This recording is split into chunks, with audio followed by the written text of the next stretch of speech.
You are not a hero. You are a system resource. A variable in a ledger no one outside this room will ever read. Your name is an asset number. Your life is a renewable contract. And your death, if it comes, will be processed as a budget line item marked operational loss. This is not the CIA you've seen in movies. No sleek field jackets. No dramatic debriefs. No applause. This is the other side of the coin. The black side. The side without a face. The side they call the program.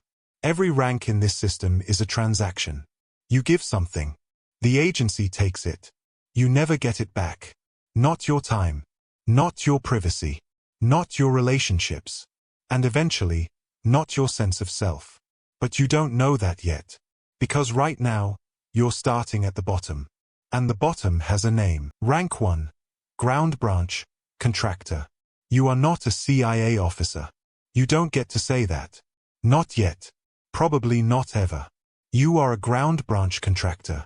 You exist in the gap between the military and the agency, plausibly deniable, tactically essential, completely expendable. Your contract is renewed quarterly. Your benefits are a myth. Your identity is a problem you solve every morning when you wake up somewhere that doesn't have a name. The work is simple in description, impossible in execution. You go into places that polished men in Langley have decided are necessary. Places with no cell signal. No consulate. No cavalry coming. You secure objectives. You gather intelligence at the source. You protect case officers who would be dead in 48 hours without you. You are the blade that the hand refuses to hold. You work with men who go by single names or no names. Some are ex-Delta. Some are former SEAL Team 6. None of them talk about where they came from, and neither do you. That's the first rule of this world. Your past is a liability. You bury it. The pay is good. Unusually good. The kind of good that tells you everything you need to know about the risk premium. You ask questions once. You learn not to ask them again. The thing no one warns you about at this rank isn't the physical danger. You trained for that. You prepared for that. Your nervous system runs clean in a firefight, elevated, efficient, controlled. The thing they don't warn you about is the aftermath. The drive back in the dark. The silence. The moment you realize you don't know if what you just did made the world better, or if it even matters that you're asking. But you push that down. Hard. Because that's also part of the job. And if you're good enough, if you're quiet enough, someone in a gray suit will notice you. They'll move you up. Rank 2, case officer. Now you have a cover story. And it fits perfectly. You are a trade attaché, a NGO consultant, an energy sector analyst. You've rehearsed the biography until it breathes on its own. You know the neighborhood where you supposedly grew up. You know your cover family's names. You've practiced the light laugh for when someone asks about your non-existent college football team.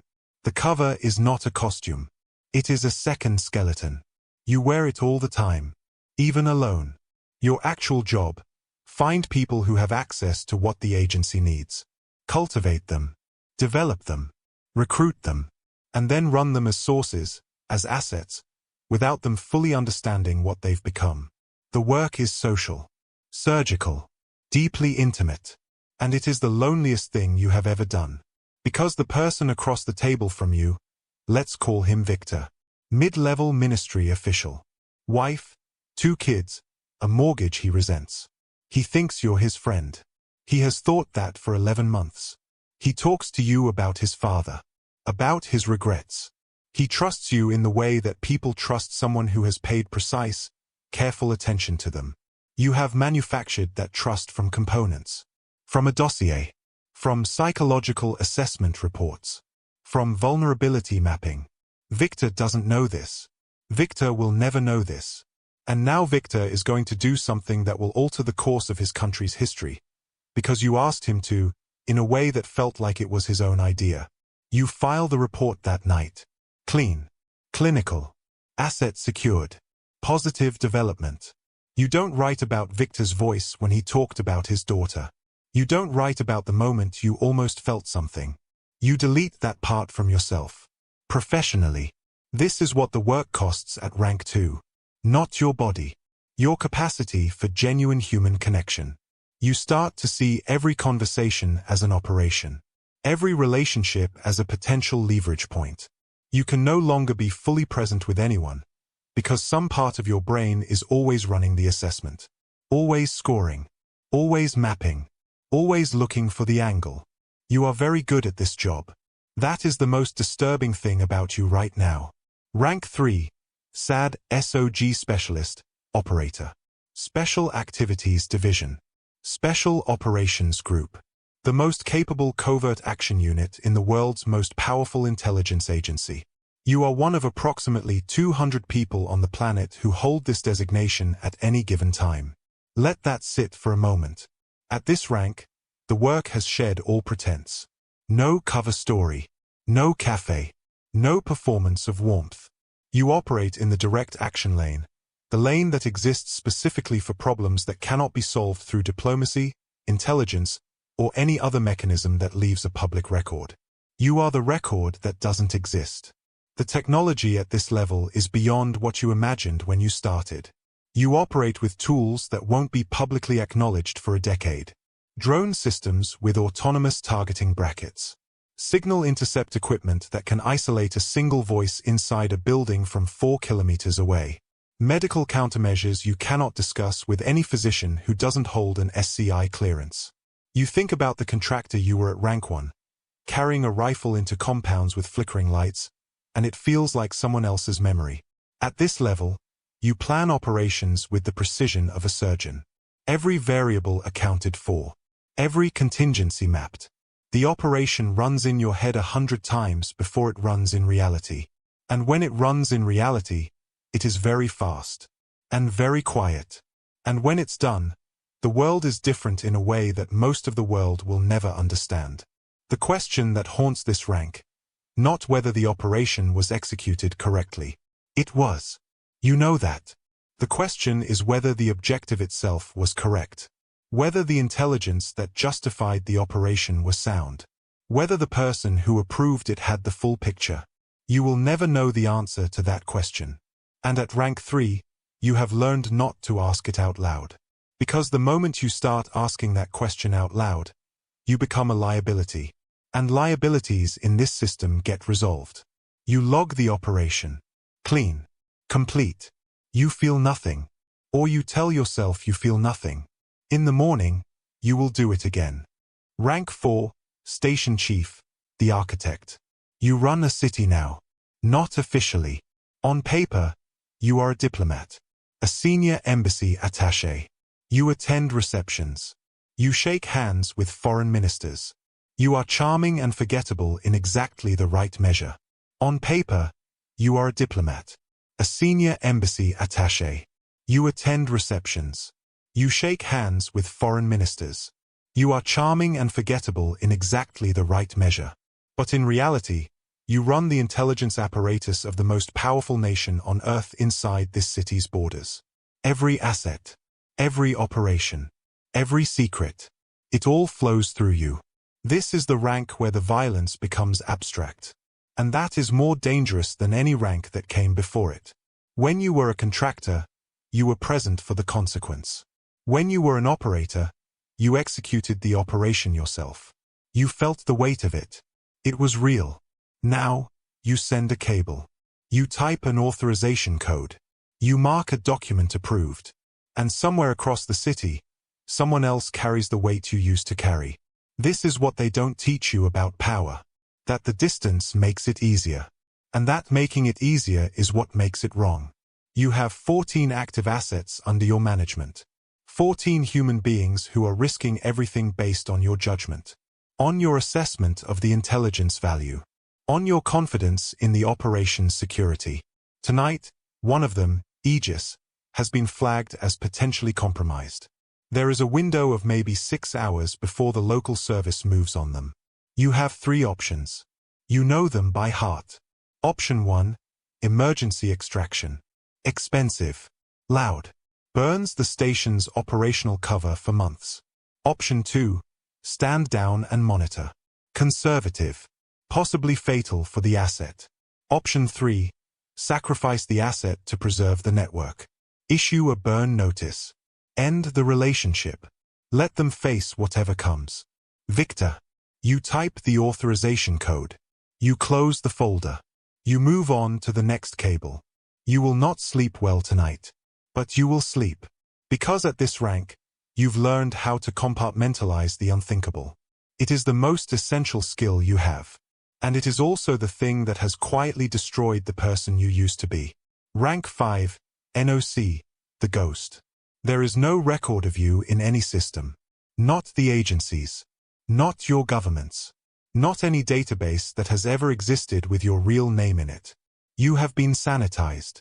Officially, completely, and permanently. NOC. Non-official cover. You are the deepest asset the American intelligence community runs. You do not operate under diplomatic cover. If you are caught, there is no embassy to call. There is no immunity to invoke. There is no Geneva Convention for what you are. You are a ghost in the most literal sense the word can carry.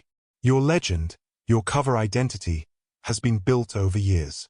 It has a financial history, tax records, a social media footprint carefully managed to feel organic, old photographs that were manufactured, an employment record at a company that exists specifically to provide cover for people exactly like you. You know this identity better than you know yourself. Because at some point over the last several years, you stopped being sure where the legend ends and you begin. The people in your life, the neighbor you nod to in the morning, the contact you meet for coffee twice a week, the woman you've been seeing for the last 4 months, none of them know you. They know your legend. They love the person the agency built. Some nights that feels like protection. Most nights it feels like a sentence. At this rank, the isolation isn't just strategic. It is total. There is no debrief call. No check-in with a handler you trust. Your communications are infrequent, encrypted to layers that most signals intelligence experts will never see, and brief. Clinical. One-directional most of the time. You operate on standing orders. Judgment calls that could alter the geopolitical balance of an entire region. You make them alone. In an apartment. In a city that doesn't know you're there. The question at this rank isn't whether you're effective. You are extraordinarily effective. That's why you're here. The question is what you are now. What category of being? You are not a soldier. There's no uniform, no chain of command, no flag. You are not a spy in any cinematic sense. There's no glamour, no gadgets, no return address. You are not a civilian. You haven't been one since the beginning. You are something the English language doesn't have a clean word for. An instrument. A living, breathing instrument of national interest that has been placed somewhere it was decided you needed to be, and left to function on its own indefinitely. You look out the window at the strip of Grey Street below. Someone walks past. Collar up. Head down. Ordinary human being with an ordinary life. You study them for 3 seconds. Habit. Assessment. Entry. Exit. Pattern. Then you let the blind fall. You sit with the silence. And the silence has nothing to say back to you. Rank 6. Principal Agent.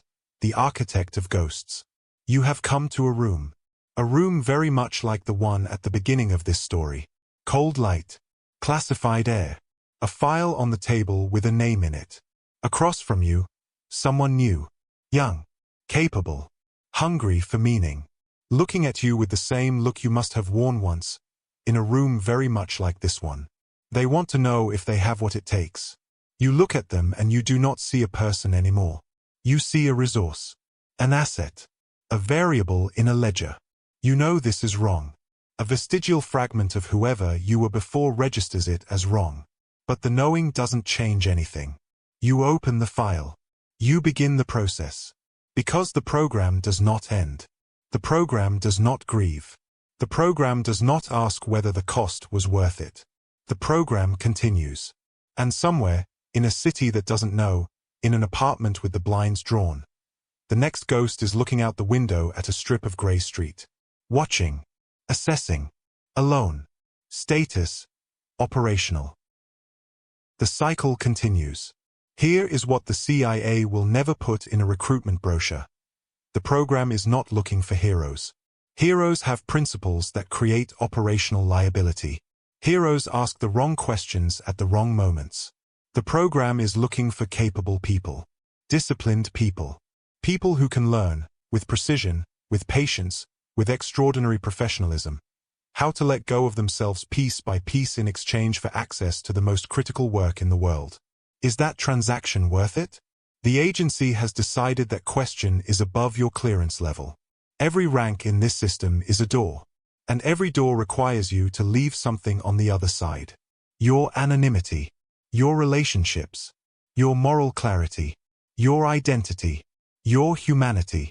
By the time you reach the end, you are not the same entity that walked through the first door. You are a system resource, and the system has more use for you than you have for yourself. The cycle continues. Renew your contract. Subscribe.